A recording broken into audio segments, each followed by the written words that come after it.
So good morning from Mobile World Congress. I'm Jamie Davis from telecoms.com and I'm here with Kiki from Mastercard. How are you? Nice to meet you. So today we're going to be talking all about the world of IoT. Now, Mastercard, mobile payments, that's fine. Talk us about the role of Mastercard in the world of IoT. Consumers are more connected than ever. I mean, the average consumer household has about 4 connected devices in their house. In North America, that number goes up to 13 devices in any connected home. That presents significant opportunity for us to deliver on a commerce tool for the consumer and new experiences that the consumers can enjoy directly from their home, from their car, or anywhere where the consumers want to interact. Especially with the emergence of the digital economy and the sort of the connected consumer, is a new interface which is starting to really take prominence in the industry. I mean, voice more than anything else. So, I mean, how are you guys interacting with the consumer on the level of voice? So conversational commerce, as you alluded to, pertains to the use of chat and messaging platforms, as well as natural language interfaces to be able to converse and drive an action from any particular service. So there's a servicing component that we have seen emerge in the bot environment. So consumers or brands traditionally starting to engage consumers for customer support. That has now shifted to incorporate shopping. So I want to be able to ask an Amazon Echo via Alexa for new items that I need to replenish in my home, or for me to be able to converse directly in my car, in a connected car environment, so I can order ahead, or I can actually pay for parking or pay for fuel directly from the confines of my car.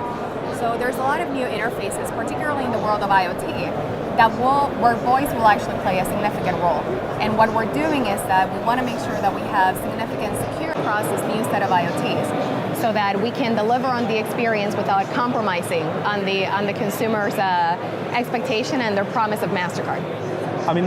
There's two things you brought up there which I just want to follow up with. And the first one, I think probably one of the biggest buzzwords in tech, full stop, security.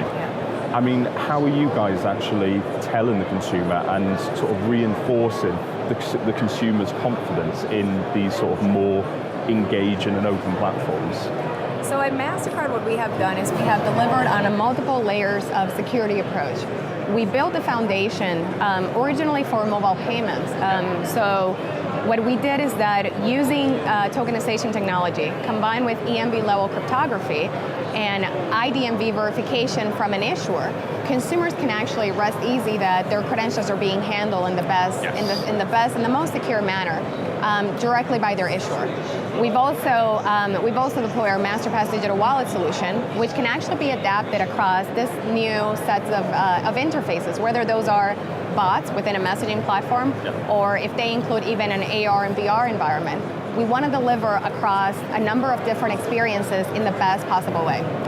And that's actually sort of led me back to the other points I had. Bots. I mean, there was a lot of excitement about them about 3 or 4 months ago when Facebook launched a couple of bots for everyone to test out. But I mean, from personal experience, they're a little bit spammy at the moment. I mean, what's your view on how they're developing, and how far away they are from the reality? Yeah, we believe that bots will be the next apps. Okay. So bots will certainly have a role. They will become another channel for the consumers to engage. And it does not mean that it will replace the traditional messaging application. I mean, so consumers can still expect their mobile app their mobile banking app, for example, to still exist. But they now have a new way of interacting with their favorite brands. I mean, whether those are issuers or merchant alike, consumers should be able to have a choice in how they're interacting with their brands, and that can actually help drive additional loyalty for the brand.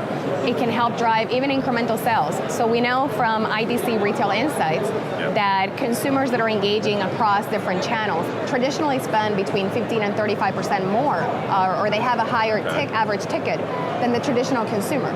So the more a brand is actually participating in an omni-channel experience, the more they'll able to retain this consumer for their lifetime.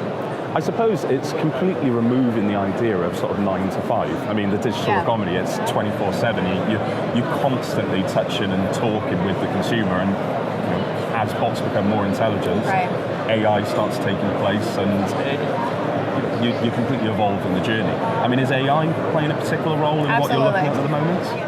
Connectivity within this context, being connected 24/7, has actually forced brands to have an answer for the consumers and to provide customer support at any given time, anywhere. So that's where bots can actually play a role. It's not just in the customer servicing, but it's also on the consumer shopping. So now you can deliver a service and you can actually upsell or provide an offer to the consumer anytime while you're actually engaging with the consumer. So that is the type of personal experience that the consumers will expect within a bot environment. Yeah, well, certainly something to look forward to. So thanks for taking a couple of minutes with me. Thank you so much.